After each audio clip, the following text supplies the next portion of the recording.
corresponde eh, la sesión a la doctora Gabriela Chanis, que para mí es un honor presentarla, y ella nos va a hablar un poquito de los estafilococos aureus y los famosos, ahora los OSA, la resistencia a meticilina y vancomicina, así como las pruebas de detección fenotípica para estos mecanismos de resistencia. Entonces, voy a presentar a la doctora. Ella es química farmacéutica bióloga, es egresada de la Facultad de Química de UNAM, es maestra en biotecnología por el Instituto de Biotecnología del UNAM, es doctora en ciencias de la salud por la Universidad Autónoma Metropolitana, es investigadora en ciencias médicas en el Centro de Investigación sobre Enfermedades Infecciosas, el CISEI, del Instituto Nacional de Salud Pública. Es profesora titular de la Unidad Didáctica de Biología y Control de las Enfermedades Bacterianas en Salud Pública, del programa de maestría en Ciencias del Instituto Nacional de Salud Pública.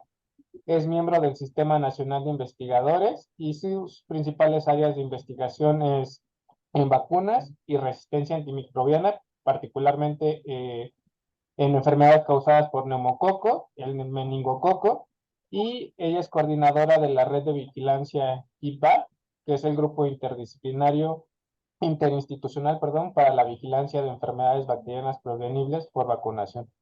Entonces, démosle la bienvenida a la doctora y pues la dejo con ustedes. Pues muchísimas gracias, Cristian. ¿Sí me escuchan bien? Sí, doctora, te escucha claro. Ok, perfecto. Y ya están viendo mi presentación. Pues yo inicialmente quiero dar las gracias a la doctora Elvira Garza y sobre todo a todo el comité de investigación, a mi amiga Chayito, a ti, Cristian, por haberme considerado para esta plática de este curso que es realmente maravilloso y del que nos sentimos todos muy, muy orgullosos y orgullosas. Entonces, también les tengo que platicar que en este tema, precisamente la persona que me presentó, que es Cristian, me va a apoyar también porque le he pedido que nos cuente cómo es que hace él esta detección de estas resistencias en el INER. Cristian hizo su tesis conmigo, con neumococos. Sé que tienen un laboratorio maravilloso y también tiene mucha experiencia en este tema de la resistencia antimicrobiana. Entonces, al terminar yo, le he pedido a Cristian que nos cuente su experiencia en el INER. Entonces, les agradezco mucho. A mi amiga Chayito, la maestra Rosario Vázquez Larios, también le agradezco muchísimo porque también la consulté y van a ver a ustedes diapositivas de parte de ella para esta presentación. Entonces, pues siempre muchas gracias a todos. Pues vamos a hablar, y el tema ya no es la primera vez que tengo que hablar de esto, de la primera vez de los estafilococos aureus y SOSA. Y particularmente el día de hoy vamos a hablar de la resistencia a la meticilina y la vancomicina y sus pruebas de detección. Entonces, los estafilococos realmente son un patógeno. Yo siempre, bueno, mi fuerte son los neumococos y todo, pero siempre pienso que los neumococos son un patógeno realmente importante y es muy importante y tiene muchos factores de patogenicidad y de virulencia, pero la verdad es que los estafilococos se los llevan de corbata. Son bacterias gram positivas que pueden estar colonizando el cuerpo de los humanos, pueden estar colonizando el cuerpo de los animales, pero además son patógenos muy importantes tanto en animales como en humanos. Entonces no me voy a detener, pero realmente casi en cualquier parte del cuerpo es que podemos nosotros tener infecciones desde muy leves, como son las infecciones de la piel, etcétera, generalmente alrededor de mucosas, infecciones por Staphylococcus aureus, pero es cualquiera de estas infecciones o directamente a través de catéteres, etcétera, podemos llegar a tener infecciones realmente muy severas, como son las endocarditis, como son infecciones a nivel de túbulos renales y, por supuesto, que causarnos la muerte. Entonces, el espectro de las enfermedades de todos de los estafilococos, particularmente el aureus, es increíble. Y entonces, pues lo vemos nosotros en estas placas y lo vemos precisamente aquí en los catéteres, al microscopio, en fístulas muy pequeñitas, pero también en tejidos llenos de pus, en donde está ahí presente causándonos muchas infecciones. Y lo que tiene también el estafilococo, a diferencia de otras bacterias, es que lo compartimos con muchos de los animales preferentemente de la granja, animales con los que estamos en contacto, aunque otros animales también lo tienen como colonizantes. Entonces, estos animales con quienes compartimos también muchas de las cepas, ya sean los puerquitos, particularmente, por ejemplo, las vacas, el ganado vacuno, que los pueden infectar y se pueden infectar y tener una mastitis, y entonces la persona que está haciendo la ordeña de las vacas, si no es mecánico, pues también está compartiendo ahí todas las cepas y las clonas entre la vaca y las personas. Es por esto que las enfermedades causadas por esta bacteria se tienen que analizar desde un punto de vista de una salud. Y ya van varias veces a través del curso que vemos este término de una salud, y implica que lo que está afectando la salud humana está íntimamente relacionado con lo que está afectando la salud animal y la salud del medio ambiente también, particularmente de las plantas, aunque aquí involucra lo que pasa en los mares, en los ríos y aún en el medio ambiente, lo que respiramos. Entonces es una sola salud. Desde este punto de vista es que tenemos que analizar a este patógeno. Y estamos hablando de Staphylococcus aureus, pero también estamos hablando de los otros estafilococos. Y siempre, como tanto el médico como el químico,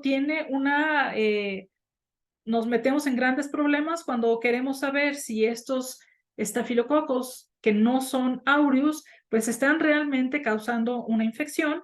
Y además de eso, pues, ¿cuándo es cuando los consideramos verdaderamente que están infectando o cuándo están colonizando? Y además los compartimos con todos estos animales.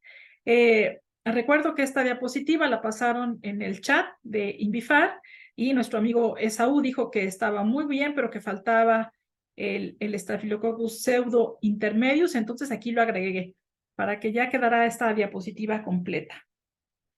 Entonces, cuando nosotros hablamos de SOSA, bueno, pues la verdad, la primera vez que a mí me dijeron, ¿y vas a hablar de los estafilococos SOSA? Pues déjenme decirles que yo los conocía como coagulasa negativos. Pero después, por supuesto que me puse a estudiar, y entonces SOSA significa, para todos los que como yo no sabemos o no sabíamos, son los Staphylococcus, Staphylococci, other than Staphylococcus aureus. ¿Y por qué es que esto es como que lo que antes nosotros llamábamos coagulasa negativos? Pues porque los estudios y la experiencia ha demostrado a través de los años, y si ustedes pueden ver esta gráfica ya es antigüita, dentro de lo que nosotros llamábamos con anterioridad Staphylococcus coagulasa negativos, pues resulta que dan la prueba de la coagulasa bastante bien, y estos son los que están marcados en rojo. Por ejemplo, Staphylococcus intermedius, Staphylococcus hicus. Aquí Schleiferi está mitad azul y mitad rojo porque algunas variantes son coagulasa positivos y otras variantes son coagulasa negativos. Y así es como cuando hemos tenido mejores métodos de análisis de estas cepas, vemos que hay varias exclusivas del hombre o que compartimos con los animales y que son Staphylococcus coagulasa positivos. Entonces, por eso es que ahora hablamos de Staphylococcus aureus y SOSA, o sea, todos los otros Staphylococcus aureus que no son aureus. Es importante mencionar, el CLSI en algunos momentos menciona el complejo S. aureus, y S. aureus, este complejo que se menciona frecuentemente, sobre todo en las ediciones más recientes del CLSI, incluye Staphylococcus argentus y Staphylococcus schweitzeri. Todos ellos son coagulasa positivos. Estos dos lo pongo como para que no nos impactemos cuando hablan del complejo Staph aureus. Bueno, entonces, cuando yo empecé a estudiar, que fue hace muchísimos años, la verdad es que yo siempre hablaba de Staphylococcus aureus y los demás, o Staphylococcus epidermidis. Y Staphylococcus aureus era muy sencillo porque, pues, producía penicilinasas, pero otros no producían y no nos causaba tantísimos problemas. Por supuesto que esta es una caricatura y se ve que Staphylococcus aureus tiene muchos factores de virulencia, tiene enzimas citotóxicas que libera al medio y, por ejemplo, son las causales de algunas diarreas fuertes que podemos tener cuando estamos consumiendo particularmente productos lácteos que están contaminados con Staphylococcus aureus, y Staphylococcus aureus libera ahí en la crema batida, todo esto, estas enzimas y toxinas, pues nos comemos el pastelito con toda la crema que no ha estado bien resguardada y nos puede dar un dolor de estómago bastante fuerte. Tiene enzimas, adhesinas en su superficie que le ayudan a adherirse. Tiene un montón de factores de virulencia, produce biofilms. Entonces, está muy bien armado. Pero este Staph aureus es Staph aureus sin cassette cromosomal SC-MEC. Es el Staph aureus normalito. Pero ¿qué pasó? Desde hace ya muchos años y sobre todo después de la introducción de la meticilina, ese aureus se convirtió en lo que es el MRSA o el Staphylococcus aureus meticilino resistente. ¿Cómo es que pasó esto? Pues resulta que el Staphylococcus aureus adquirió un cassette cromosomal que se llama SC-MEC y que, entre otras cosas, codifica para el gen MECA, y este gen MECA codifica para una PBP2A que está modificada. Recuerden ustedes que las PBPs, las Penicillin Binding Proteins, o las proteínas ligadoras a la penicilina, participan en la estructura, en la formación de la pared celular de las bacterias gram positivas. Particularmente aquí, y las gram negativas también, particularmente aquí el Staphylococcus aureus, que codifica en su genoma para este gen MECA, produce una PBP2A que resulta que no fija a la meticilina. Entonces, si la penicilina no se queda, la meticilina no se queda pegada aquí, pues el Staphylococcus se sigue produciendo y sigue produciendo su pared celular sin ningún tipo de problema. No es el único gen que está en este cassette cromosomal puede tener diferentes tamaños y codificar para diferentes mecanismos de resistencia a los antibióticos. Y vamos a ver más adelante todavía este cassette, que es el cassette CC-MEC y que codifica principalmente para este gen MECA. Entonces, de antes hablar generalmente de un Staphylococcus aureus, ahora tenemos que hablar de un MRSA o de un Staphylococcus aureus meticilino resistente.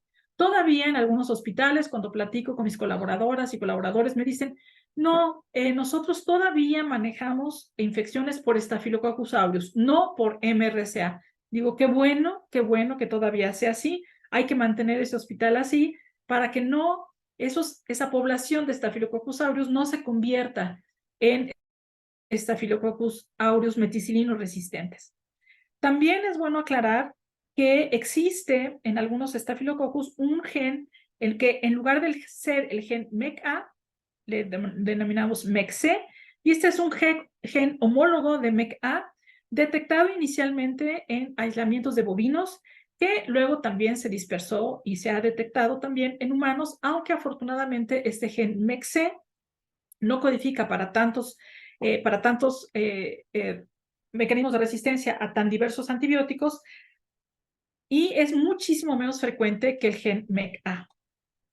Bueno, vamos a seguir hablando un poco de lo que es la nomenclatura, porque ustedes cuando vean artículos o algo así, van a ver MRSA, VISA, muchas abreviaturas que de una vez tenemos que poner en orden para ponernos, para saber de qué estamos hablando. Como voy a pasar la anterior, En esta caricatura ustedes ven que este cassette cromosomal está integrado en el cromosoma, en el DNA cromosomal de la bacteria. No está en un plásmido, no está nada así, está en el DNA cromosomal y no es pequeño, ¿eh? Puede ser un cassette pequeño, pero luego también pueden ser, se han detectado cassettes muy, muy grandes. Ustedes se imaginan todo el esfuerzo que tiene que hacer la bacteria para estar replicando su DNA cromosomal junto con este cassette y muchas otras cosas. Pues resulta que esa es una de las fortalezas de los Staphylococcus aureus. Se puede integrar y desintegrar cassettes y genes, y aún así, o sea, dependiendo de cómo está sensando el ambiente, y entonces ve, a mí me conviene tener este gen, este cassette cromosomal, o a mí no me conviene, o a mí me conviene tener este factor de virulencia, o no me conviene, porque todo va dentro de su cromosoma. Esto es muy diferente de lo que pasa con las enterobacterias, que las enterobacterias hacen uso de los plásmidos y ya van, ya vienen, y los transposones entran y salen, y ahí es donde se codifica toda esa información extra. Aquí con Staphylococcus aureus es en el genoma.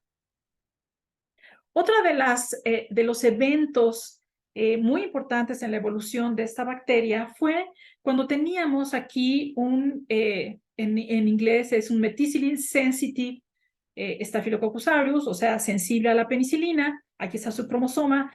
Y resulta que a través de un fago, este Staphylococcus adquirió el gen PBL.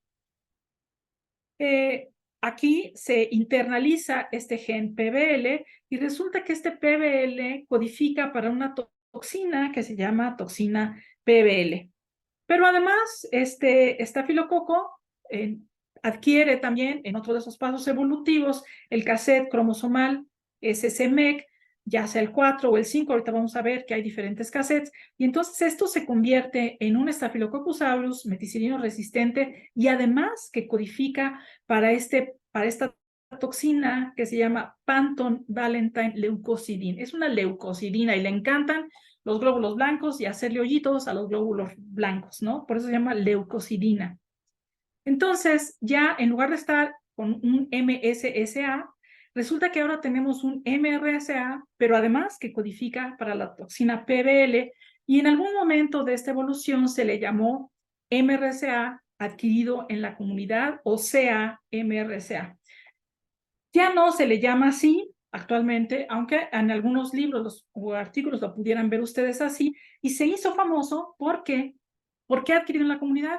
Pues porque resulta que había gente, personas totalmente sanas, que de repente se raspaban, tenían alguna lesión, particularmente en piel, seguramente se infectaron con algún Staphylococcus aureus, y a las personas que se infectaban con este MRSA, pero que codifica para esta toxina, resulta que la lesión era muy, muy aparatosa. No nada más la lesión era aparatosa, sino que podía entrar, producir una septicemia y llegar a nivel de pulmón y de plano causar la muerte de estas personas. Entonces se hizo famoso esta toxina PBL, y aquí podemos ver cómo esta toxina secretada por los Staphylococcus aureus llega a la pared de los neutrófilos, y aquí es donde empieza a actuar la toxina, causa necrosis y una sepsis muy, muy severa. Entonces, estamos hablando ya del CA-MRSA o el Staphylococcus aureus meticilino resistente, y que también codifica para esta toxina, y fácilmente mediante PCR podemos detectar la presencia del gen PBL.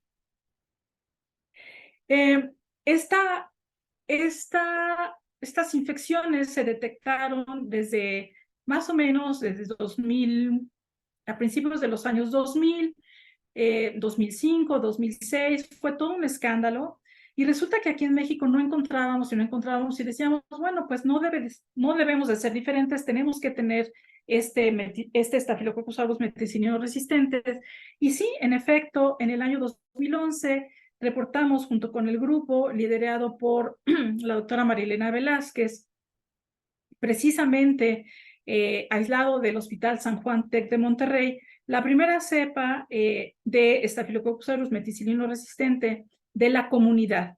Y aquí tenemos otro nombre, le llamamos USA 300, porque así se le denominó a esta clona.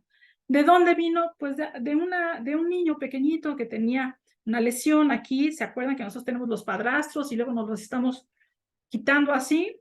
Y pues de repente este tipo de bacterias podemos contaminar esas lesiones con algún estafilococo de la vía oral, y en este pequeñito se hizo un absceso, el absceso se drenó, el pequeñito no tuvo ningún problema y nosotros pudimos reportar la existencia de estos estafilococos, y en adelante, bueno, muchos otros lo han hecho, ¿no?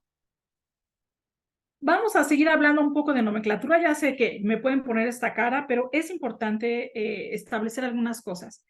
En el curso ya hemos hablado varias veces de lo que es el MLST, que es el Multilocus Sequencing Typing, y es un sistema de tipificación de secuencias que es muy utilizado particularmente para esta bacteria. Por supuesto que si tenemos muchos recursos decimos vamos a secuenciar toda la bacteria y se acabó el problema, pero si estamos haciendo análisis poblacionales, podemos utilizar perfectamente bien el MLST. Ya nada más para recordarles, obtenemos el DNA cromosomal de toda la bacteria, y entonces lo partimos en cachitos y lo que hacemos es amplificar los genes que se llaman de good housekeeping, o los genes que generalmente no tienen mutaciones, y son 7 genes, aquí están estos 7 genes, se amplifican, y se trata de ver si alguno de estos genes tiene una mutación u otra mutación, algo así. Se mete a un sistema para analizar estas mutaciones, que son muy raras porque son de los que casi no mutan, y mediante un análisis de estas secuencias se pueden obtener la secuencia tipo de la bacteria que estamos analizando, que son estos puntitos que ven aquí, y los que se parecen mucho forman lo que se llaman los complejos clonales. Entonces hablamos de secuencias tipo y de complejos clonales, que ya lo hemos visto en el curso. Aquí en esta tabla no se puede ver muy bien, pero tenemos los principales complejos clonales de los Staphylococcus aureus meticilino resistentes. Tenemos, por ejemplo, el CC5, el CC8, CC22, y la lista es enorme. Cada complejo clonal tiene varios STs. Aquí hay STs, el ST5, por ejemplo, que es muy famoso, y está compuesto de varias clonas. Estas clonas a través del tiempo han tenido diversos nombres. Por ejemplo, hay una clona que se llama la USA 300 o la París 450, algo así. Pero ya no se trata de usar estos nombres porque era muy complejo. Imagínense la clona Cuernavaca 225, pues no. Entonces se utilizan el número del complejo clonal y la secuencia tipo, pero todas estas nomenclaturas de USA 300, USA 400 todavía sigue vigente y la podemos encontrar en algunos artículos. Cuando yo les hablo de ese cassette cromosomal, aquí tenemos el ejemplo de un cassette, del cassette cromosomal SC-MEC2 y el 4. Vean ustedes el gran tamaño del SC-MEC2 y el tamaño del SC-MEC4. Este en particular es el que tienen las cepas que codifican para el PBL. Afortunadamente codifican para el PBL, pero no son altamente resistentes, no codifican para muchos antibióticos, para resistencia a muchos antibióticos. En cambio, este SC-MEC2 tiene información para una gran cantidad de resistencia a los antimicrobianos. Entonces, estos cassettes son los que se integran al DNA cromosomal de los estafilococos y los convierten en unas cosas que de repente son pavorosas. La vigilancia epidemiológica de estos Staphylococcus aureus meticilino resistente la llevamos durante muchos años. Aquí tenemos una historia, un resumen de 1997 a 2015, particularmente por la doctora Marilena Velázquez, que elaboraba dentro de nuestro laboratorio. Y vean ustedes, todos los hospitales, seguramente muchos de los que me están escuchando, participaron en esta vigilancia que llevamos para precisamente analizar los complejos clonales y las secuencias tipo de estos estafilococos. También reportamos, junto con muchos otros países en Estados Unidos y de nuestro continente, algunas características de las cepas de Staphylococcus aureus aisladas en nuestro país, y en donde resaltamos la predominancia de este CC5-2, que es una subclado o un linaje que salió del complejo clonal principal y que era de los principales que se veían en México. Esto hasta por lo menos el año 2017, actualmente yo no sé. Este complejo clonal 5 emergió o se vio, logramos analizar mediante los estudios y la participación de todos los hospitales, se salió o se modificó a partir de este complejo clonal 30. Este complejo clonal 30 era un complejo, unos estafilococcus aureus meticilinos resistentes, pero que no tenía resistencia a tantos antibióticos. Por supuesto que a la meticilina sí, pero era bastante controlable. Esta clona la detectamos en el Hospital de Pediatría del Centro Médico Nacional y fuimos viendo cómo a través de los años iba evolucionando hasta que terminó por ser y convertirse en este MRCA del complejo clonal 5, multiresistente y un problema realmente para los pacientes internados ahí. Hubo otras subdivisiones y predominaron en este estudio los ST52 y otros que se detectaron por secuencia completa, el ST1011. Entonces, esto es lo que hemos nosotros realizado y muchos de los artículos de Staphylococcus aureus tienen esta información y manejan complejos clonales y secuencias tipo. Pero vamos a regresar a lo más básico y recordemos que Staphylococcus aureus es parte de estas bacterias del grupo escape. Los demás que ya se han analizado en este curso, porque precisamente codifica para un gran número de resistencia antimicrobiana y además tiene otro mecanismo de resistencia muy importante que es la formación de biopelículas. Es experto en formación de biofilms y esto le da otras ventajas sobre otras bacterias, sobre todo a nivel de catéteres, que es la pesadilla de todos los hospitales. Entonces, este Staphylococcus, y entonces ya empezamos a ver aquí los MRCAs y los números y el CA-MRCA. Aquí tenemos olas de la evolución del Staphylococcus aureus, y aquí pueden ver ustedes que se empezó con la introducción de la penicilina a partir de 1940, y esta etapa, esta ola, la tenemos hasta la fecha, por eso les digo, todavía tenemos Staphylococcus aureus sensibles a la penicilina, pero que a través del tiempo van evolucionando y van adquiriendo un montón de genes que los hacen resistentes a muchos antibióticos. Después de que se introdujo la meticilina, siempre es importante mencionar, y siempre lo recalco, en México no se introdujo la meticilina como un antibiótico para el tratamiento de los enfermos porque era muy cara. Entonces se introdujo en Estados Unidos, entonces en Estados Unidos particularmente, esta etapa de tener Staphylococcus sensibles a luego tener Staphylococcus aureus meticilinos resistentes fue muy corta. Nosotros en México nos tardamos más en la detección de las cepas meticilinos resistentes porque este antibiótico no se utilizó en nuestra población. Pero claro, nos duró poco el gusto y entonces ya estamos hablando de MRCAs con cassettes cromosomales 2, 3, este 4 es el que les hablo yo de esta MRCA adquirido en la comunidad.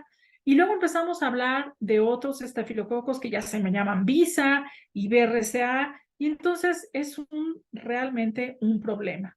Aquí tenemos la historia de la adquisición de todos estos genes que codifican para resistencia. Aquí tenemos ya el estafilococcus de los meticinos resistente. Para contrarrestar este MRCA, pero particularmente los enterococos, los primos enterococos vancomicinos resistentes, en la década de 1990 se introdujo la vancomicina para el tratamiento de estas infecciones. Fue algo realmente muy malo, pero que no había de otra. Y ya para 1997 tenemos los Staphylococcus aureus con sensibilidad intermedia a la vancomicina, que llamamos VISA, así como las tarjetas de crédito VISA. Para contrarrestar estos VISA, rápidamente se introdujo en el año 2000 el Linezolid, para el año 2001 ya teníamos MRSA con resistente al Linezolid y poco tiempo después teníamos ya Staphylococcus aureus resistentes a vancomicina. En el año 2005, un poquito antes del 2005, se introdujo la daptomicina para contrarrestar precisamente todos estos estafilococos, pero en el 2005 ya tenemos nosotros cepas resistentes a daptomicina. Ya no he seguido con esta gráfica, pero antibiótico que le pone uno, antibiótico que Staphylococcus aureus genera el mecanismo de resistencia y lo elimina de nuestro arsenal para combatirlo. Esto tiene consecuencias graves. No crean que el hecho de que sea tan resistente no tiene implicaciones. Y este artículo, que también se ha mencionado en el curso, es un análisis global que se hizo de la resistencia antimicrobiana en el 2019. Recuerden, esto es antes de la pandemia. Y se analizó cuál era el impacto de la resistencia antimicrobiana, tanto de la asociada a la resistencia antimicrobiana como la atribuible a la resistencia. ¿Qué quiere decir atribuible o asociada? Bueno, si yo tengo una infección, me corto una pierna, me hacen una operación y me cae un Staphylococcus aureus meticilino resistente y pierdo la pierna, bueno, pues esas son las consecuencias de una resistencia atribuible. O sea, me voy a morir por un microorganismo resistente y directamente atribuible a eso. Pero hay otras enfermedades y hay otros impactos muy, muy importantes que son los asociados a la resistencia. A lo mejor no me voy a morir y a lo mejor no voy a estar enferma, pero como lo que me pasó a mí, se deshace la herida, me tengo que volver a internar, lo tienen que volver a coser y todo. ¿Por qué? Pues porque el bicho que estaba contaminando era resistente. Entonces hay impactos atribuibles y asociados a la resistencia antimicrobiana, y a nivel global este estudio nos pone en segundo lugar, después de nuestra amiga la E. coli, a Staphylococcus aureus. O sea, las implicaciones de la resistencia de Staph aureus tienen costos económicos, pero lamentablemente en vidas también muy, muy importantes. Ese es el reporte que sacó el CDC en el 2022, cuando se asustaron por la resistencia antimicrobiana de algunas bacterias, pero además durante la plena pandemia, pues todo lo que es la vigilancia de la resistencia antimicrobiana se alteró, y entonces de plano no tenían muchos datos, pero aún así sacaron este reporte especial, le llamaron reporte especial, para tratar de adivinar qué era lo que estaba pasando o hacia dónde iban o las resistencias antimicrobianas, en un esfuerzo de disminuir el uso indebido, por supuesto, de los antibióticos para el tratamiento de las infecciones causadas por COVID. Entonces aquí tenemos varios ejemplos. Resalto el del Staphylococcus aureus meticilino resistente, en donde van haciendo un análisis 2017, 2018, 2019 y el cambio que se dio o no se dio durante la etapa COVID. Para Staphylococcus aureus no hubo un cambio muy, muy importante. Sin embargo, sí aumentó hasta en un 13% los casos de hospitalizados, que suena como muy lógico, ¿no? Por los catéteres, todos los pacientes intubados, etcétera, etcétera. Entonces hubo un aumento importante aquí, que aquí se ve, vean ustedes, aquí están todos los casos de resistencia antimicrobiana. En azul clarito los que se presentaron en el hospital, y vean ustedes como a través del tiempo estos hospitalarios iban más o menos parejitos, y en el 2020 aumentó. Hubo un aumento de casos de hospitalización por MRSA precisamente en el año de la pandemia. ¿Qué fue lo que dijo el CDC? Bueno, dijeron, tenemos que volver a retomar todos los programas, todos los PROAS, que lo vamos a ver más adelante, muy, muy importantes para el control de los antibióticos. Tenemos que seguir vigilando y tenemos que, en algunos casos, utilizar productos para la decolonización, sobre todo cuando había pacientes en terapia intensiva que aún así tenían que, aún durante la pandemia, se tuvieron que hacer operaciones del corazón, etcétera, etcétera, y de repente no había ni siquiera los productos para realizar la decolonización de la nasofaringe o del área nasal. Entonces, durante la pandemia hubo muchas, muchas cosas.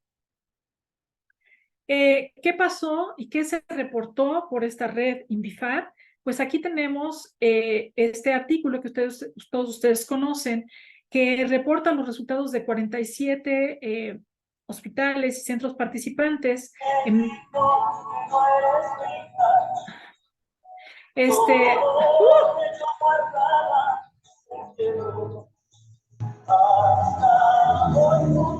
María Angélica, ¿nos podrías ayudar con tu micrófono, por favor?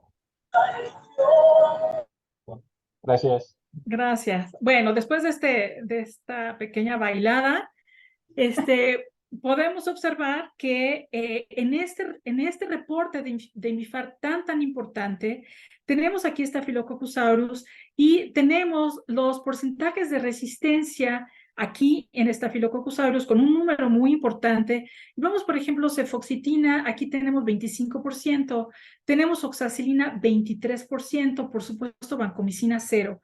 A mí, de todos, esto me parece muy importante, pero me parecían estos datos un poco bajitos con todo lo que nosotros, con toda la experiencia que nosotros tenemos de los otros participantes, de los hospitales participantes que han estado trabajando con Give Back. Aquí tenemos 23%, pero por otro lado, una muy buena noticia, esto recuerden, es antes de la pandemia, y una oxacilina 23% no está nada mal, quiere decir que muchos hospitales en ese entonces todavía estaban trabajando con Staphylococcus aureus sencillito, no con el MRSA. Poco tiempo después hubo otro reporte de esta gran red en donde se analizaron no todos los aislamientos, sino únicamente los aislamientos obtenidos de sangre, de líquido cefalorraquídeo y de líquidos pleurales. Y entonces aquí, aunque ustedes no puedan ver, creo que ni yo veo, pero aquí sí tenemos resistencias un poco más elevadas, sobre todo en Staphylococcus epidermidis. Vean ustedes, aquí tenemos un 82.7%, pero en Staphylococcus todavía seguimos con un 27.1% en aislamientos de sangre. Aumenta en forma considerable de los aislamientos de líquido cefalorraquídeo. Vean ustedes, tenemos aquí un 35.3% de resistencia a la oxa y un 75% de Staphylococcus epidermidis. Datos un poco similares cuando estamos hablando de líquido pleural. Aquí tenemos un 31.4, se los leo porque yo creo que ustedes no ven nada. 31.4 de resistente a oxacilina si vienen de líquidos pleurales. Entonces es muy importante ver de dónde estamos obteniendo nuestros aislamientos. Una cosa son los que están colonizando, otra cosa son los que están en nasofaringe, por ejemplo, que también es colonización, pero cuando ya nos enfocamos y abrimos la lupa y estamos hablando de aislamientos obtenidos de líquidos normalmente estériles, como son líquidos cefalorraquídeo, como es la sangre, ahí ven ustedes que los porcentajes de resistencia aumentan. Entonces, ¿cómo es que esto ya lo habíamos visto en otras ocasiones? No me voy a detener mucho, nada más voy a recordar cuáles son los mecanismos de acción y de resistencia estas son de las bacterias gram positivas, pero aquí está nuestro querido estafilococo. Particularmente en esta plática nos vamos a centrar sobre los beta-lactámicos y los glucopéptidos. ¿Por qué los beta-lactámicos? Porque estamos hablando del MRSA. La meticilina es un beta-lactámico, y los glucopéptidos, pues porque estamos y nos preocupa mucho la resistencia a vancomicina. Entonces, para el primer caso, la modificación de las PBPs, que ustedes ya saben cómo es el principal mecanismo de resistencia que vamos a revisar. Y para el caso de los glucopéptidos, particularmente de la vancomicina, pues es la modificación de los precursores del péptidoglicano. Y también otro mecanismo muy importante es el engrosamiento de la pared celular. Entonces, el Staphylococcus aureus le gusta engrosar su pared cuando se ve enfrente de la vancomicina y de repente no entra la vancomicina. Entonces es todo un problema. No, aún así, los Staphylococcus y particularmente aureus tienen un montón de mecanismos de resistencia para otros antibióticos que no los vamos a ver aquí, pero nos vamos a centrar en las las penicilinasas y las modificaciones, particularmente del PBP2A para la resistencia a meticilina. Entonces, vean ustedes cómo en esta caricatura nosotros vemos la estructura de la penicilina y si hay algún estafilococo que produce penicilinasas, que muchos producen penicilinasas, esta penicilinasa lo que hace es que ataca precisamente aquí, hidroliza este anillo beta-lactámico y entonces la penicilina ya no puede actuar y la bacteria puede seguir viviendo tan tranquilo, ¿no? De este lado tenemos a la meticilina, la estructura de la meticilina, y vemos aquí que tiene aquí en azul o en verde más o menos un grupo que es el grupo, ni siquiera lo puedo decir, que es ortometoxifenil grupo. Este grupo es el que protege realmente a lo que es el anillo beta-lactámico y entonces estas penicilinasas que tiene el Staphylococcus aureus no pueden degradar este anillo beta-lactámico y entonces si tenemos un Staphylococcus aureus que produce penicilinasas y está enfrente de la meticilina, pues no, la meticilina protege aquí este anillo beta-lactámico y no pasa absolutamente nada, la bacteria puede seguir creciendo. Ahora, recordemos que, ya lo hemos visto también, la pared celular de las bacterias se va fabricando y se va produciendo con apoyo de estas proteínas que se llaman las PBPs o otra vez las proteínas fijadoras de la penicilina. Entonces, en el caso de alguna bacteria, precisamente nuestros ya amigos, los MRSA, resulta que ellos codifican una PBP que se llama PBP2A que no fija a la penicilina. Si esta penicilina no puede encajarse aquí, entonces el Staphylococcus aureus sigue felizmente. Los que no tienen esta PBP2A, resulta que la meticilina se encaja aquí y entonces la producción de la pared celular ya no puede seguir y esta pobre bacteria se muere. ¿Okay? Entonces, ese es el mecanismo de resistencia de la meticilina. Aquí está nuestro MRSA, tan feliz porque él está produciendo una PBP2A que no fija a la meticilina.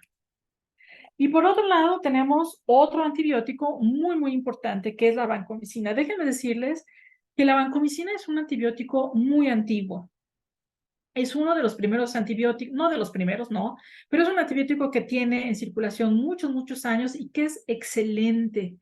Yo siempre hablo y digo a los médicos, tenemos que cuidar a la vancomicina porque tenemos pocas opciones, tanto para, bueno, pocas opciones, por ejemplo, para mi querido neumococo, que es resistente a muchas cosas, y cuando tenemos un caso de meningitis por Streptococcus pneumoniae, el antibiótico que se tiene que dar es vancomicina. ¿Por qué? Porque penetra al sistema nervioso central, a meninges, muy, muy bien. Si tuviéramos una meningitis causada por Staphylococcus aureus, también lo primero que tenemos que dar es vancomicina por su alta penetración, particularmente al líquido cefalorraquídeo. Pero ha sido tan usado y tan mal usado, diría yo, que el Staphylococcus aureus ya encontró la manera, y miren que le costó trabajo, pero ya encontró la manera de irse haciendo resistente, un poco resistente a la vancomicina. Entonces, cuando tenemos una cepa susceptible, sensible a la vancomicina, esta es la vancomicina.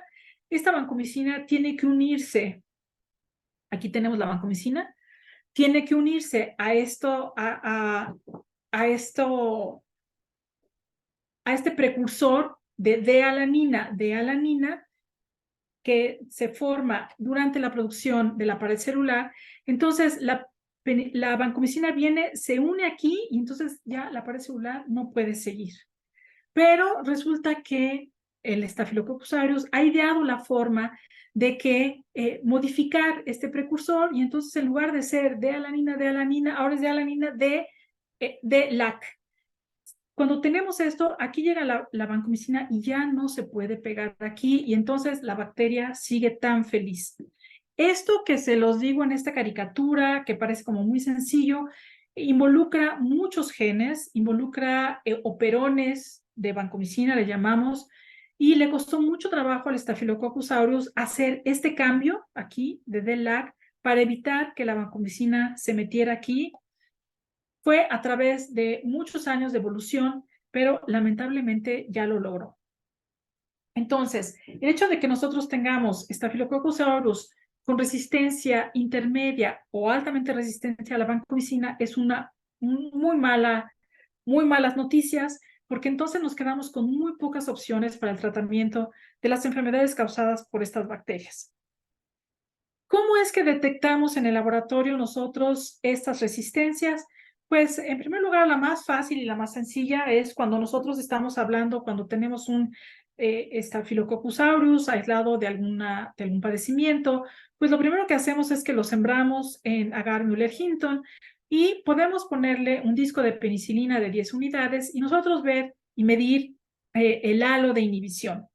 De hecho, lo que usamos es un disco muy importante, más fácil además también, que utilizamos en el laboratorio. Por ejemplo, en mi laboratorio usamos el disco de cefinasa o la nitrocefina, y aquí ven ustedes como una reacción positiva que lo que hace es que torna este disquito en rojo, y una reacción negativa pues lo deja del mismo color. Entonces, si esta cepa produce una beta-lactamasa, es penicilino resistente, pues este disquito va a ser rojo. Si es sensible, si estamos hablando de un estafilococo que no produce penicilinasas, pues se queda como negativo. Yo dudo mucho que todavía tengamos Staph aureus que no producen penicilinasas. Las cepas control que se deben de utilizar para realizar esta prueba son estas ATCC. Entonces, esta es la prueba que yo digo que es como la más sencilla para ver si estamos hablando de una cepa que produce penicilinasas o no.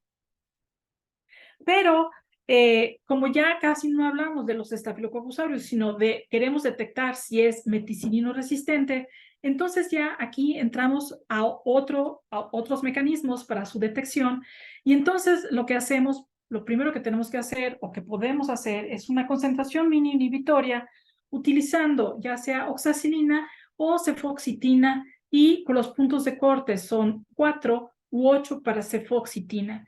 Esto lo podemos hacer en el laboratorio, o podemos usar el Kirby-Bauer y utilizar el disco de cefoxitina de 30 microgramos y un halo menor o igual a 21 milímetros. Estamos hablando de un MRSA, y estas son las cepas que tenemos que usar como controles. También podemos usar un cribaje que se utiliza oxacilina, en donde tenemos que utilizar caldo Müller-Hinton con oxacilina de 6 miligramos por mililitro y poner aquí las diferentes cepas para ver cuáles son resistentes o no. Es importante que este Müller-Hinton tiene que estar añadido de cloruro de sodio al 4% para poder llevar a cabo esta prueba. Podemos usar también las tiras, la epsilometría y con oxacilina, y esto se hace en agar Müller-Hinton adicionado del 2% de cloruro de sodio. Esto es muy importante. También tenemos otras opciones como son la aglutinación en látex para la detección del gen MECA. No sé si algunos laboratorios lo tienen, pero esto es una prueba realmente muy sencilla, aunque un poco cara. Me parece que el uso del disco de la cefoxitina es una de las mejores. Esta es una tabla traducida al español que amablemente me prestó mi amiga Chayito, y que describe los métodos fenotípicos para la detección de Staphylococcus aureus SP meticilino resistentes. Vean ustedes, si tenemos nosotros el Staphylococcus aureus, podemos nosotros hacer una concentración mini inhibitoria utilizando la cefoxitina. Podemos utilizar el disco de cefoxitina o podemos usar también para la detección de resistencia a oxacilina una concentración mínima inhibitoria. Es importante resaltar que no podemos usar el disco de oxacilina para la detección del MRSA en Staphylococcus aureus. Muy, muy importante. Podemos hacer dilución en agar para oxacilina siempre que nosotros añadamos el cloruro de sodio, como ya lo describí en la diapositiva anterior.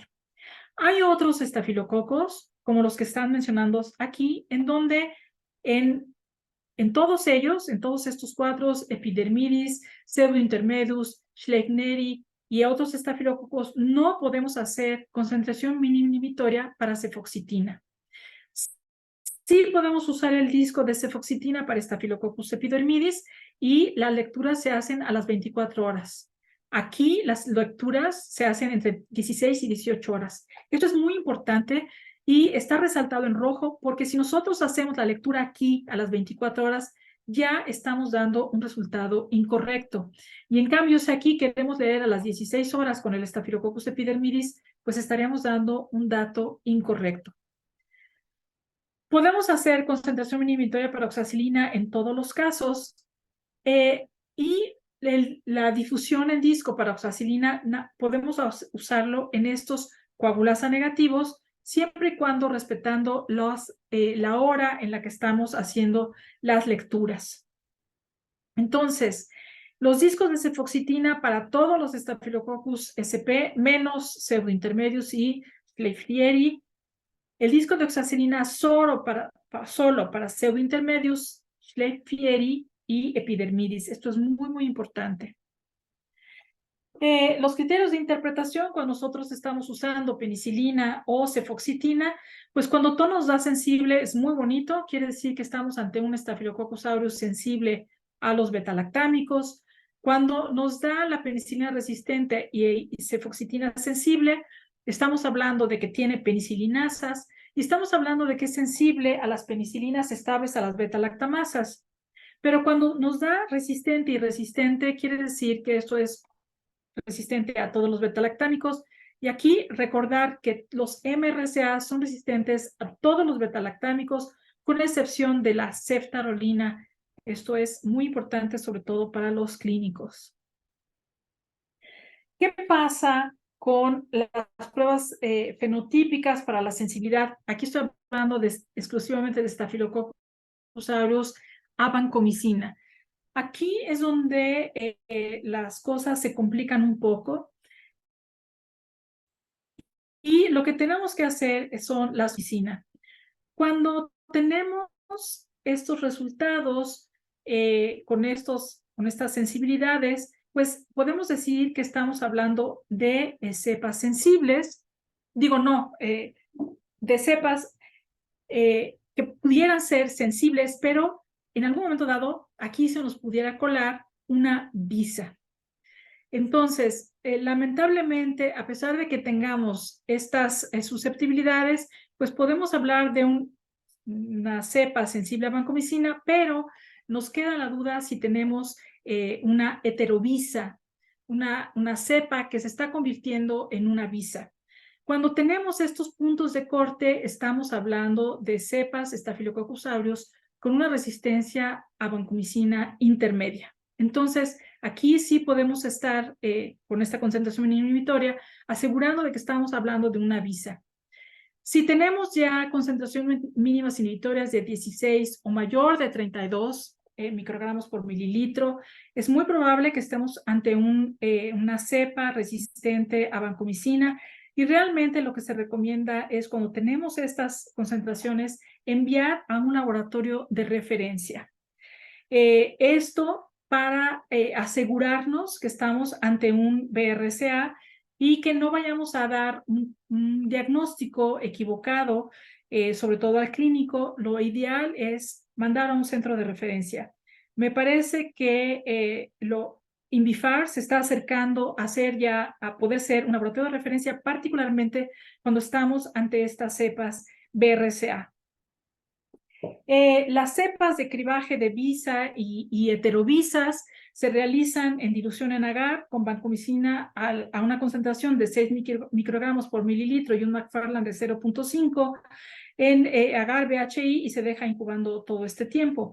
La concentración inhibitoria se realiza a vancomicina con este McFarland y se incuba 24 horas a 35 grados. Se puede hacer la dilución en agar con teicoplanina, con discos de teicoplanina de esta concentración, un McFarland de 2, es un McFarland bastante fuerte y se deja 48 horas a 35 grados centígrados. Ven ustedes que los McFarland son muy, muy importantes. ¿Qué tenemos que hacer para confirmar si estamos ante una cepa visa o un heterovisa? Pues hay varios métodos.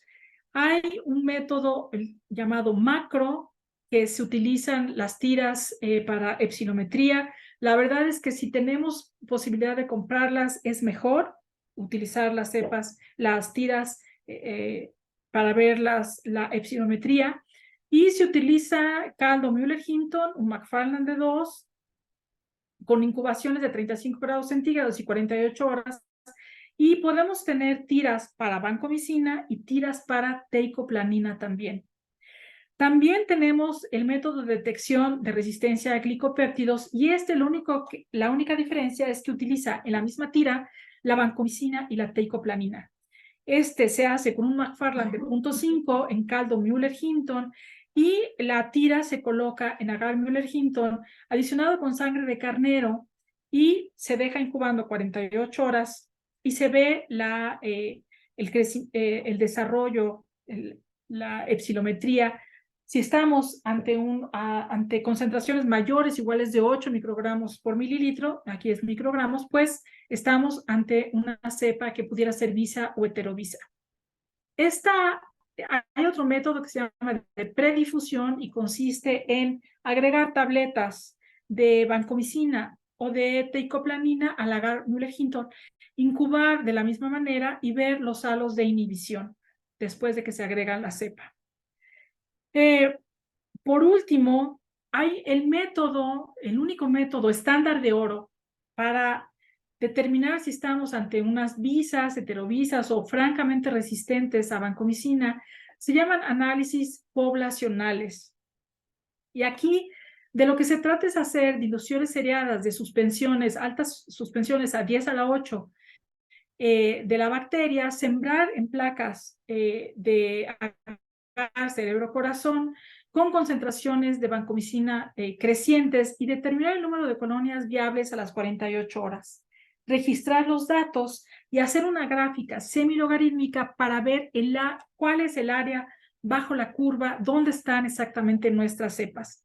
La verdad, este es un método utilizando todos estos controles, es un método bastante laborioso, y déjenme decirles que nosotros en el laboratorio lo hicimos este método. Fue la tesis de maestría de, ahora ya es doctor Carlos Gaspar Castillo en el Instituto Nacional de Salud Pública, con la colaboración de varios investigadores que nos apoyaron. Me voy a ir más rápido porque ya me eché toda la hora yo solita. ¿Qué es eso? Y no, todavía me falta Cristian. Aquí, por ejemplo, tenemos en el Instituto Nacional de Cancerología cómo a través del tiempo fuimos viendo estos puntos de corte de los MRCAs se iban acercando muchísimo al punto de corte de la vancomicina. Vean ustedes qué importante. También tenemos aquí, en este momento, entre 2000 y 2007, hubo un brote de MRCA. Aquí detectamos un brote de Enterococcus. Recuerden, aquí es el intercambio de los genes entre los enterococos y los MRCAs. Y aquí hubo un llamado de atención por esta vigilancia que hicimos para el programa de uso racional de antibióticos. O sea, estas vigilancias realmente sirven. En el Hospital de Pediatría del Centro Médico Nacional vimos una cosa muy similar, pero con daptomicina, que se utiliza para el tratamiento de infecciones severas en los niños. En el antiguo Hospital de Civil de Guadalajara, con nuestra amiga, la doctora Rayo Morfín, vean ustedes cómo vimos que todos sus aislamientos tenían resistencias muy, muy elevadas a banco, y afortunadamente esta vigilancia hizo que en este hospital se tomara en cuenta toda esta vigilancia, se guardó bajo llave casi la vancomicina, y lo van haciendo muy bien. En el San José Tecnológico de Monterrey con Linezolid vimos exactamente lo mismo. La resistencia a la vancomicina en este artículo del 2023 tiene importancia muy, muy elevada, y por supuesto que está altamente asociada a una mayor mortalidad, por lo que tenemos que vigilarla. Terminando, quiero decir que los estafilococos son bacterias ampliamente distribuidas, colonizantes y patógenos, causan una diversidad de enfermedades muy importante. Todo esto está codificado en su cromosoma, tiene un montón de cosas en su cromosoma. La resistencia a la vancomicina se está elevando, pienso que en nuestro país, pero tenemos que detectarla perfectamente bien. Y este es un llamado de atención porque debemos de cuidar nuestros antibióticos. Si de por sí tenemos pocos para el tratamiento de la resistencia del MRSA, tenemos que cuidar mucho la vancomicina. Y la vigilancia de estas bacterias es muy importante con un enfoque de una sola salud. Tengo ya nada más darle las gracias a todos los participantes de GIVBAC y de INVIFAR por apoyarnos, porque todos estos datos son de ustedes. Y entonces, dejo de compartir. Cristian, perdóname que me haya comido tu tiempo, pero estoy segura que todos estamos listos para escucharte. No se preocupe, doctora. Voy a compartir pantalla y ya se puede ver, ¿verdad? Sí, ya. Ok. Bueno, yo espero no ser repetitivo con lo que ya nos dio una cátedra la doctora como de costumbre. Y yo les voy a hablar un poquito de la forma de detección de estos mecanismos de resistencia, la detección fenotípica, y va a ser un poquito de la detección fenotípica como nosotros lo realizamos. Entonces, como bien ya nos había mencionado durante su charla la doctora Echaniz, pues dentro de los principales mecanismos de resistencia que tiene el Staphylococcus aureus es la producción de una beta-lactamasa, que ya nos mencionó que nos da resistencia a la mayoría de las penicilinas. Em, También tiene la resistencia a meticilina, que esta está mediada por la BBP2A principalmente. Y otro mecanismo muy importante es la resistencia inducible a la clindamicina. Entonces les voy a hablar un poquito de la forma de detectar cada uno de estos mecanismos. Y como bien ya nos había mencionado la doctora, pues la forma de detectar la resistencia o la producción de una beta-lactamasa es con el método, o como nosotros lo hacemos, es con el método de cefinase, ¿no? Que esta es una cefalosporina cromogénica que al estar en contacto este Staphylococcus con la producción de la beta-lactamasa va a romper el anillo beta-lactámico, y eso va a hacer que el disquito produzca una coloración rojiza, ¿no? Como bien se mencionaba, pues el porcentaje de cepas que son sensibles actualmente a la penicilina, pues es bajísimo, ¿no? Sin embargo, pues esta detección de la producción de beta-lactamasa, pues sigue siendo de relevancia. Otro de los mecanismos que también es importante detectar en el laboratorio, pues es la detección de resistencia a meticilina. Nosotros lo realizamos, como bien se había mencionado, con el sensidisco o con el disco de cefoxitina, ya que este disco es un mejor inductor del sistema MECA, y en consecuencia, pues es una forma más fácil de detectar este mecanismo de resistencia. Algo importante que se debe de tener en cuenta es que hay dos tipos de resistencia que se pueden presentar a la meticilina: una resistencia homogénea, en donde nosotros en nuestro antibiograma vamos a ver que ya están resistentes todos los beta-lactámicos. Sin embargo, hay otro fenotipo que se puede presentar, que es una resistencia heterogénea, es decir, se va a presentar una resistencia a oxacilina o a cefoxitina, y algunos de los beta-lactámicos pueden estar sensibles. Sin embargo, también lo mencionó la doctora, es muy importante identificar este fenotipo de heteroresistencia a la meticilina, ya que si no se hace una lectura interpretada del antibiograma, se pueden aún reportar como algunos beta-lactámicos, perdón, como sensibles o susceptibles, y esto va a tener un gran impacto en el tratamiento. Otro de los mecanismos importantes de detectar es la resistencia inducible a la clindamicina en estos Staphylococcus. Estos son principalmente, se detecta en estos tres grupos de antimicrobianos, que son los macrólidos, las licosamidas y las estreptograminas.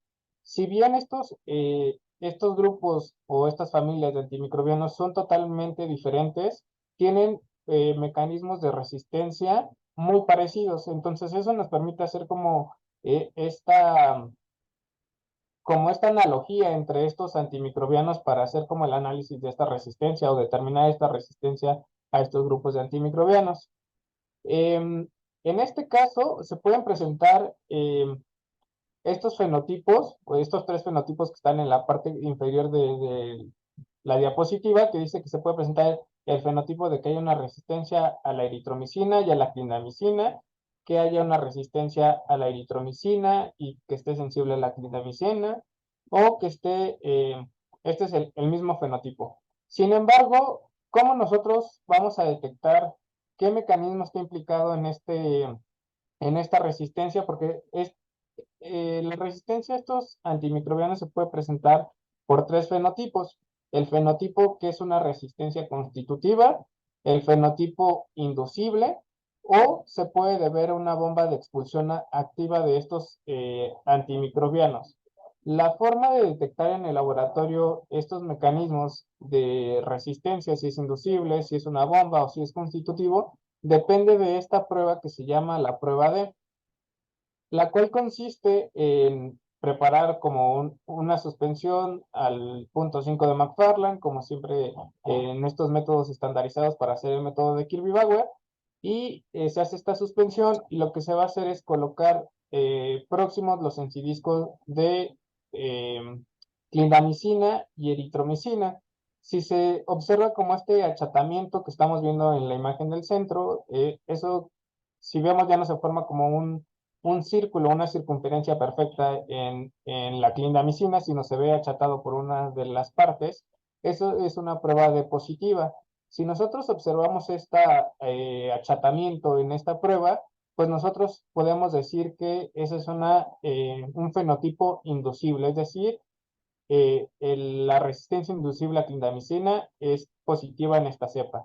Sin embargo, por otro lado, si no observamos este achatamiento, en la proximidad de los encidiscos, pues este fenotipo se puede deber a una bomba de expulsión activa de este antimicrobiano. Y pues si ya observamos tanto resistencia a eritromicina como clindamicina, pues ya podemos hablar de un fenotipo constitutivo. Ya en el antibiograma, nosotros empleamos el sistema semiautomatizado VITEC. No estoy haciendo como comercial ni nada, sin embargo, les voy a explicar un poquito cómo nosotros hacemos nuestra lectura interpretada del antibiograma.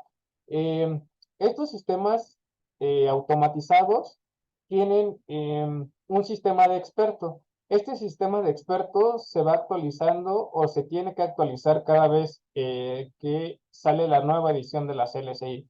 Y esto se le debe de pedir como a los proveedores de estos equipos automatizados que se haga como esta actualización de los criterios de interpretación de acuerdo a la guía de la CLSI más actualizada. Estas reglas de experto lo que hace es, con los antibióticos que se emplean en estas tarjetas o en estos paneles de susceptibilidad, él hace la interpretación de qué fenotipo puede estar implicado. En el caso de la parte superior donde dice que hay una resistencia inducible, pues este equipo tiene como este pocillo o esta parte donde puede detectar esta resistencia inducible. Y lo que hace este sistema de experto es, si él reconoce que hay una resistencia inducible a la clindamicina, hace la corrección o la reinterpretación de este antibiograma. Lo que podemos observar aquí donde está marcado como las fechitas y está con asteriscos, es porque el equipo, el sistema experto hizo esta corrección. En el otro caso, donde nos está marcando de la parte inferior que tiene una resistencia inducible negativa, si nos damos cuenta no hace ninguna corrección de estos dos antimicrobianos. Esta tabla justo tiene gran importancia en este boom que ya tiene varios años, desde los 90, que se llama la lectura interpretada del antibiograma, y es muy importante de acuerdo con ciertos antibióticos que son marcadores, nosotros identificar qué mecanismo de resistencia puede estar probablemente implicado. En este caso de los Staphylococcus aureus, los beta-lactámicos, en el primer caso, pues observamos que está sensible a penicilina, saloxacilina y a cefoxitina, ¿no? Entonces eso nos puede hablar de que es una cepa silvestre, es una cepa salvaje que no tiene ningún mecanismo de resistencia implicado. Si bien en el siguiente, pues ya podemos observar que hay una resistencia a las penicilinas, pues sí, a las penicilinas, o sea, penicilina y ampicilina, y eso ya nos está hablando de la presencia de una probable penicilina. En el caso de el siguiente, aquí que lo estoy señalando, pues ya observamos una resistencia a la mayoría de los beta-lactámicos o de estos antibióticos que están empleados como marcadores, y eso ya nos está hablando de una PBP que puede ser principalmente asociada a al gen MECA. Y lo mismo sucede con el caso de los macrólidos, glucosamidas y las estreptograminas. Es muy importante hacer como esta lectura interpretada del antibiograma. Ya en la parte de la detección molecular, como nosotros la realizamos, principalmente son con estos paneles que ocupamos la plataforma o el equipo de FilmArray. Entonces, estos equipos o este panel, en este caso, en el lado izquierdo, pues les estoy mostrando todos los targets del panel de sepsis. Este panel de sepsis trae los targets para identificar el gen MECA y MECC, aparte de este cassette que nos estuvo mencionando la doctora Chanis del SSMEC, nos permite detectar estos genes. Y también tiene el target para detectar el gen el BANC-A y BANC-B. En el caso del otro panel que observamos como a la izquierda, a la derecha, perdón, es el panel de neumonía, y este panel solamente nos permite detectar el gen MECA y MECC, igual que el gen o este cassette del SSMEC. Ya con respecto a nuestra epidemiología, les voy a hablar un poquito de nuestra epidemiología para que vean la importancia del Staphylococcus aureus, que sigue siendo de los principales patógenos aislados en múltiples infecciones. Pues en nuestra análisis o nuestras frecuencias de lo que va del primer semestre del 2023, pues observamos que es el segundo microorganismo o el segundo patógeno que va liderando en frecuencia de todas las infecciones causadas aquí en el instituto, ¿no? De ahí la importancia del Staphylococcus aureus. Ya cuando hacemos como este mismo análisis, dependiendo de si son áreas críticas o no críticas, considerando principalmente estas áreas críticas que son la unidad de cuidados intensivos, la unidad de urgencias respiratorias, de cuidados postquirúrgicos, la unidad de terapia intermedia, lo que observamos es que también el Staphylococcus aureus está en el top 3 de los microorganismos más aislados en el instituto. Y en el caso de todos los demás servicios que no incluyen como estos que ya les mencioné como áreas críticas, pues observamos que también está dentro de los primeros 4 microorganismos causantes de infecciones. Y algo que pues es importante destacar es que de acuerdo con el análisis de la resistencia de estos mismos aislamientos, de acuerdo a las áreas críticas y no críticas, pues observamos que tenemos un porcentaje muy alto, por arriba del 80% de susceptibilidad a una oxacilina, ¿no? Tanto en el caso de las áreas críticas como no críticas. Y pues eso es todo de mi parte. Realmente era muy breve porque la mayoría ya nos lo habló la doctora Echaniz con una cátedra impresionante. No, no. Pero Cristian, muchísimas gracias. La verdad es que ustedes son los que tienen la experiencia en el hospital. Yo no, yo tengo experiencia a nivel de investigación y todo esto que nos contaste del INER es maravilloso. Me parece que coincide mucho con todo lo que yo mencioné de los reportes en la literatura internacional. Entonces, queda abierta la sesión para todas las preguntas, comentarios, reclamaciones también, que nos quieran hacer.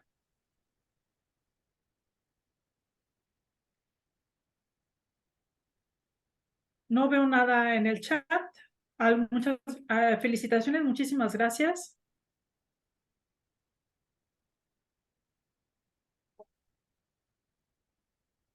Si no quieren escribir, si quieren tomar el micrófono también.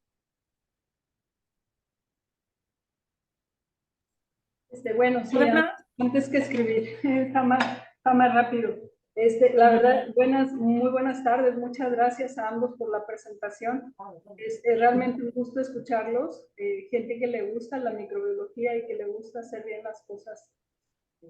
A mí, yo casi me acabé preocupando cuando comentas que en la red estamos preparados para detectar y estudiar a fondo. Yo creo, no sé si algún laboratorio de la red, si alguien quiere anotarse o alguien quiere poner palomita o que esté cerca de estar preparado, porque generalmente cuando ha habido alguna sospecha lo que hacemos es hacer la prueba y no era, pero realmente toparnos con una que sí sea, realmente no creo que estemos preparados.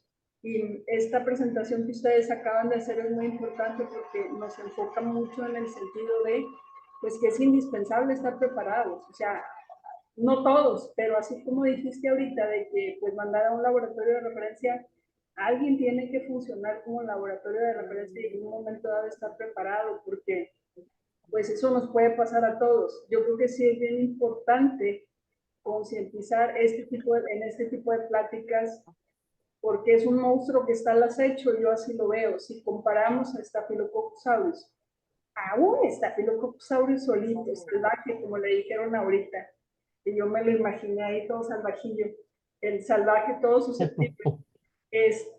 Aún ese Staphylococcus aureus realmente está al acecho y es de preocupación porque cuando hablamos de Acinetobacter baumannii hablamos de un patógeno oportunista, pero oportunista de veras, que necesita que de veras esté la cosa muy mal. Y en Staphylococcus aureus no, hablamos de un patógeno.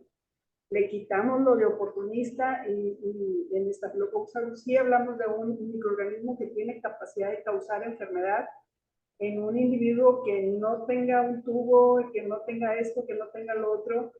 Realmente a mí es una de las especies bacterianas que me gusta mucho estudiar desde la parte de la virulencia y la patogenicidad, porque es impresionante cómo tiene varios factores de virulencia que hacen lo mismo. Y si falla uno, falla el otro. O sea, la capacidad de invadir y la capacidad de virulencia, yo creo que es una especie bacteriana que ahí se ha mantenido, pero hay que estar preparados. Y ahorita que dijiste eso, híjole, yo estaba piense, ¿qué podemos hacer? Porque algún laboratorio de la red tiene que estar preparado, o tenemos que empezarnos a preparar para, para poder hacer, o sea, una confirmación preliminar. Este tipo de cepas no serían decir si es resistente si no se manda a otro laboratorio y a otro laboratorio. No es algo que se pueda reportar así a la ligera. Pero sí descartar y sí hacer un análisis preliminar y sí decir sí, es altamente sospechoso. Yo creo que sí vale la pena meternos bien a fondo para que haya un laboratorio que esté preparado para eso. Y concientizarnos con todo lo que dijeron ahorita de la importancia de estar vigilando y de estar viendo y de estar bien alertas y de tener las antenas bien acomodadas en los cultivos para que no se nos pase alguno. Yo creo que es muy importante estar conscientes de que no hay, que no debe haber, y que, como siempre digo, el laboratorio es el primero que se entera, pero a veces le pasa por la nariz y no se entera. Entonces, para encontrar algo muchas veces hay que buscarlo. Son de las alertas que tenemos que tener en mente para si pasa alguno, estar ciertos de encontrarlo en un momento dado. Alguien está preguntando aquí algo, Cristian. Me parece que va relacionado con lo que estás comentando, Elvira. Alina pregunta, por ejemplo, que si todavía puede mandar sus cepas aquí al Instituto Nacional de Salud Pública para la identificación de clonas. La verdad, ya no lo estamos haciendo. Y no lo estamos haciendo porque la investigadora que tenía esta línea de investigación es Marilena Velázquez y cambió ella de grupo. Está dentro de CISEI, se cambió de grupo. Y me parece que no lo está haciendo ahorita en sus nuevas actividades. Y nosotros de plano ya no tenemos el presupuesto para seguir haciendo este análisis de las clonas de Staphylococcus aureus. Por eso es que tuve mucha precaución en decir, bueno, estas clonas y lo que está sucediendo en esos hospitales hasta esa fecha, porque hasta esa fecha nos quedamos. Actualmente no contamos con los presupuestos para el análisis de las clonas. Pero como hemos estado platicando en la red y como lo platiqué en su momento contigo, Gaby, en relación bueno, pues vámonos por la libre y vámonos a secuenciación de genoma completo. Sí. ¿Se acuerdan todos que se estuvo haciendo la solicitud en la red? Gaby es definitivamente la persona que más experiencia tiene en Staphylococcus aureus. Cuando yo les mandé el mensaje vía WhatsApp, yo ya había platicado con Gaby y ya le había comentado, oye, ¿qué te parece? Mano, porque finalmente esto se trata de que participe gente, la gente que tiene más experiencia en esas especies. Mandaron casi 100 cepas, pero luego de volver a identificar y hacer cefoxitina, nos quedamos con 27 cepas. 27 cepas de líquidos estériles, la mayoría son de sangre y ya están en secuenciación. Ya le dieron palomita a la calidad del DNA y 4 ya están en secuenciación y 3 las vamos a reenviar, pero ya están allá, ya están enviadas con los laboratorios que nos hicieron favor de mandarnos las cepas. Les mandé la retroalimentación de cuáles fueron las finalistas, las ganadoras, que sí cumplieron, porque de hecho yo de entrada había pensado, no, pues nos vamos con Aureus, y Gaby fue justo la que me puntualizó, vámonos solo con MRCA. ¿De acuerdo, Gaby? Sí. Y entonces en base a eso ya nos quedamos solo con MRCA, solo cepas de sitios normalmente estériles, y pues fíjense que de toda la convocatoria de meses que se estuvo haciendo para que mandaran MRCA, de todos los laboratorios de la red, porque hay muchos que están participando bastante, fueron solo 27, solo 27. La mayoría de sangre, hay algunas de absceso y otra de líquido cefalorraquídeo, pero la mayoría son de sangre, pero son 27. O sea, de todos los centros que aportaron, a mí se me hacen poquitas. A mí también. Pero no es cualquier patógeno. Es cualquier patógeno. Y pues sí, como bien lo dijiste ahorita, pues de lo que han hecho ustedes, si hay un hueco por ahí, hay un gap de información, entonces esto va a dar información valiosa. Ahorita ya si te fijas, para hacer los estudios de campos cruzados y todas las PCRs y todo eso, todo lo que hay que hacer para hacer la clonalidad y los tipos, pues ya casi sale más barato secuenciar. Sí, así es. Más barato secuenciar genoma completo. El chiste es que nunca lo hemos hecho, no lo hemos analizado, entonces en el nombre sea de Dios, a ver cómo nos vaya que nos lleguen las secuencias, porque ahí va a estar lo bueno. Pero nos va a ir bien, nos va a ir bien. Porque nunca lo hemos hecho, ¿verdad? Pero nos va a ir bien y yo creo que nos va a dar información muy valiosa. Creo que por ahí hay más preguntas.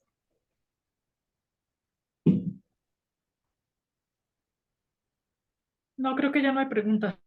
¿No? No, son como comentarios a la presentación y preguntaban por la Liga de Asistencia.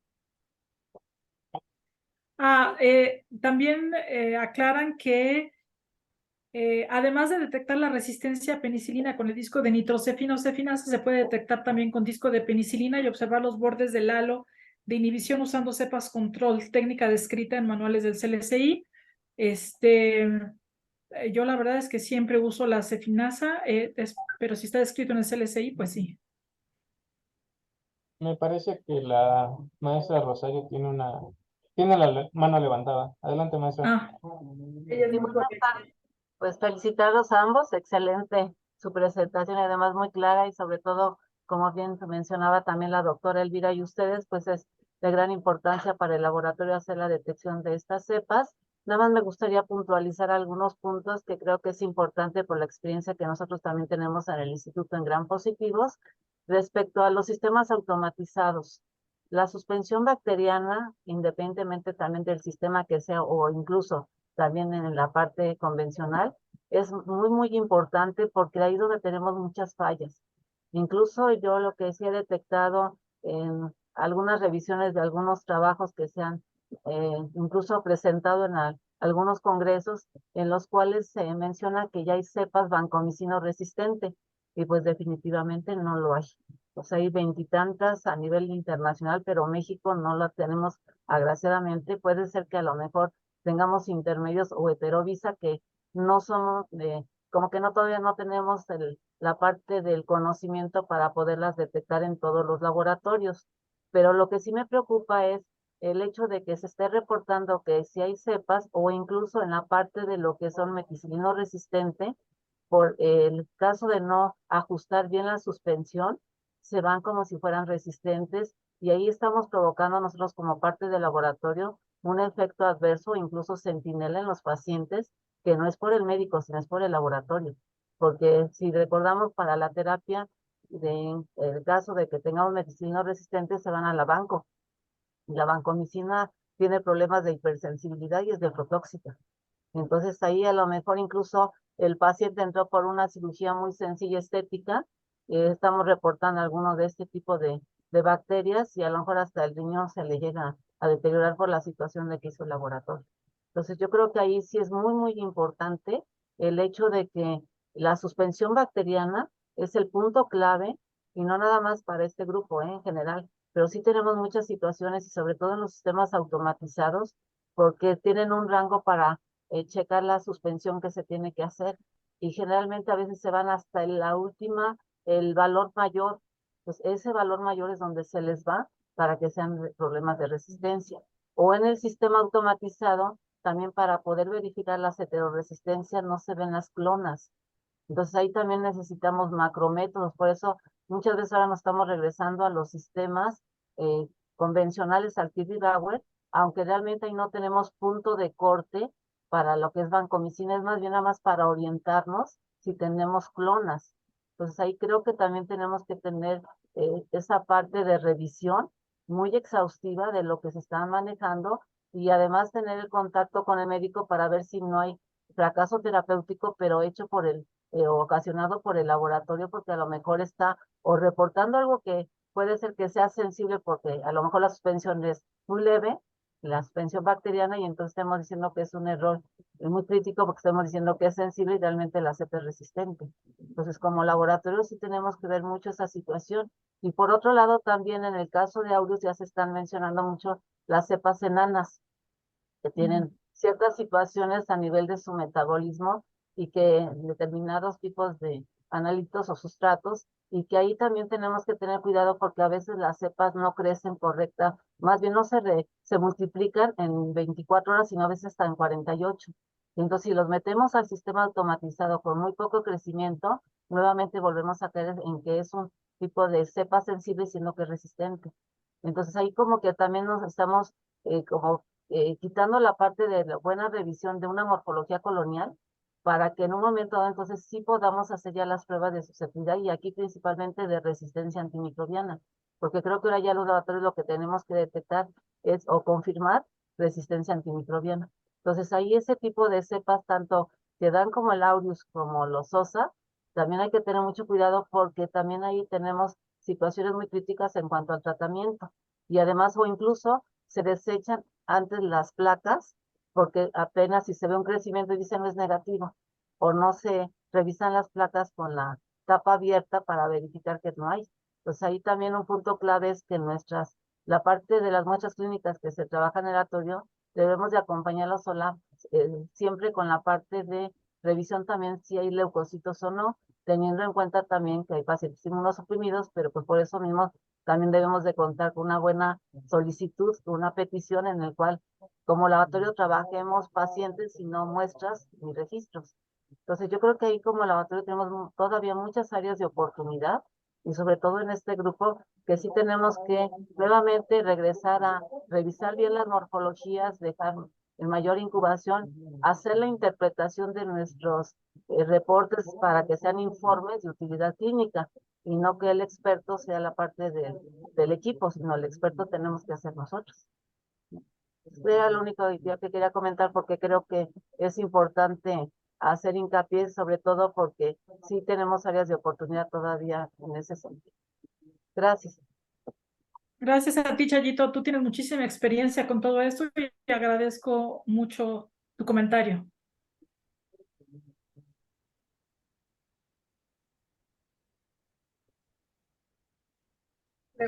Hay una pregunta por ahí. Dice, Adelante, doctora. no, tú, Cristian. Pregunta Ana si es lo mismo decir Staphylococcus aureus meticilino resistente que Staphylococcus aureus oxacilino resistente. ¿Me pueden aclarar, por favor? Pues no, no es lo mismo.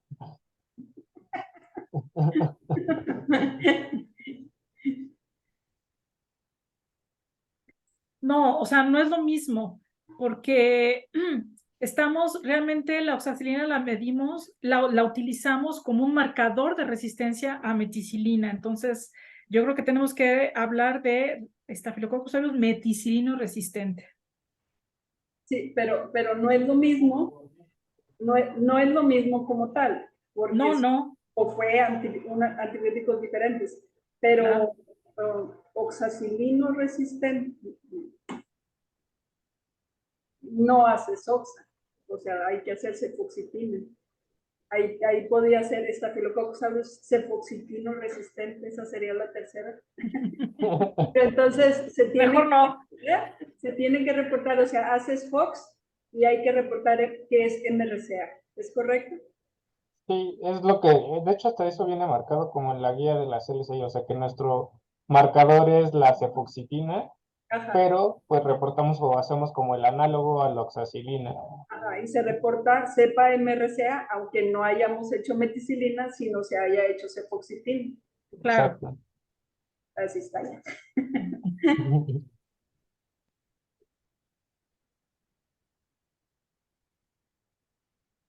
Bueno, ya para terminar, digo, ya que hay oportunidad. En relación a todos los...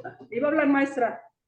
Ay, sí, perdón, doctor. Sí, nada más era complementar lo que mencionaba Cristian, que sí es algo muy importante también como laboratorio, saber cuáles son los marcadores de resistencia, para que no reportemos nosotros algo que no es a nivel terapéutico, sobre todo cuando se hacen kidis, porque todavía hay laboratorios que tienen pocos aislamientos, los cuales ellos utilizan todavía la parte de unidiscos, no multidiscos, porque los multidiscos carecen de toda la parte de verificación y no nos funcionan. Entonces ahí sí es importante que incluso ustedes, utilizando solamente el unidisco de la parte de lo que es cefoxitina de 30, ustedes ya pueden reportar toda la parte de los beta-lactámicos sin meter todos los demás unidiscos. Eso también hay un poco también a veces de confusión. Y en lo que mencionaba esta persona relacionado a lo que es la diferencia, incluso en algunos artículos nos mencionan como ORSA, como oxacilino resistente Staphylococcus aureus, que realmente todavía se sigue manejando más meticilino y que anteriormente se denominaban MARSA por la micacina, ¿no? Aunque también tienen algunas situaciones todavía de resistencia a los aminoglucósidos, pero sí es importante que sí tengamos eso como son marcadores de resistencia, incluso nosotros como parte de dinámica que hacemos en el laboratorio, no nada más para gram positivos, es marcar en la parte de nuestros informes técnicos del sistema automatizado, si hacemos algo convencional, marcar lo que son los marcadores de resistencia. Y ahí eso nos brinca en cuanto nos dice, ¿sabes qué? Que esto no puede ser porque esta situación es un banco resistente y pues hay que revisarlo, que a lo mejor está incluso mezclado con un entero. Que a veces también es muy frecuente que un Staph aureus que da vancomicina resistente esté polimicrobiano y tenga un entero que realmente el entero sea vancomicino resistente. Entonces también yo creo que son puntos claves que simplemente con hacerle una catalasa a la placa podemos verificar si es entero y está combinado con el estadio y que realmente el que está dando vancomicina resistente es el enterococo. ¿Sí? Entonces sí es importante marcar todo eso independientemente que nos dé el experto. A veces es algo muy que nos apoya mucho a que se marque con la parte de un resaltador cuáles son los marcadores de resistencia en gram positivos y gram negativos. Y ojo, esto no puede salir hasta que no se verifique. Y por eso tampoco no podemos dejar la metodología convencional, porque también es otro de los problemas que no tenemos ya microbiología convencional y entonces ¿con qué confirmamos? No quiere decir que los sistemas automatizados no funcionan, sí, pero muchas veces el mismo experto nos dice, favor de confirmar con un método alternativo. El mismo equipo lo está mencionando y entonces ¿cómo lo confirmamos si ya no tenemos nada convencional? ¿Sí? Gracias. Sí, Cierto. colonias vemos, fenotipos no sabemos.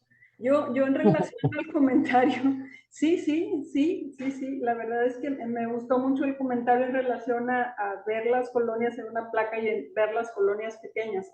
Y también el comentario en relación al ajuste del inóculo. Yo no sé si a todos les pase o les haya pasado en relación a Staphylococcus aureus, pero ajustar el inóculo es diferente en Staphylococcus aureus a los bacilos gram negativos, que haces la suspensión, agitas y empiezas a medir, y a medida que pasa el tiempo la turbidez va subiendo, subiendo, subiendo. Que no son células aisladas, que no son células que tú suspendes y ya queda medida la cantidad. Aquí las células, que son los grumos, el amasijo de bacterias, se van separando a medida que uno va quitando, o puede ser, y la turbidez va subiendo. Y esto da lugar a inóculos diferentes. Y esto lo quiero subrayar en relación a lo que comentó ahorita la maestra Rosario. Y a lo que voy encaminada es a la importancia de tener controles. Porque finalmente cada quien tiene que tener ajustado cómo dentro de controles, cuánto tiempo, cómo ajustar. No es lo mismo hacer una suspensión de turbidez McFarland.5 de un estafilococo que de un bacilo gram negativo. Un bacilo gram negativo es mucho más fácil porque en la gran mayoría, salvo en los puteos, es más streptobacilos o bacilos más largos, pero son bacilos aislados que se puede ajustar la turbidez con relativa o estandarizar con relativa facilidad. Pero en los estafilococos le sigues agitando y la turbidez sigue subiendo, y le agitas y sigue subiendo, y ahí te la llevas. Entonces es bien importante tener controles para que tú estés segura de que si lo estás haciendo a pie, el proceso esté siendo adecuado y que tengas la tranquilidad, porque sobre todo por lo que comentaba ahorita la maestra Rosario, en la importancia de ajustar el binóculo, porque vas a depender de lo que te dé la prueba para continuar haciendo una cosa o la otra. Era todo el comentario, muchas gracias. Yo igual quería agregar algo del comentario que hizo la maestra Rosario, que también es muy importante en la fase, vamos a llamarla pre. Se congeló.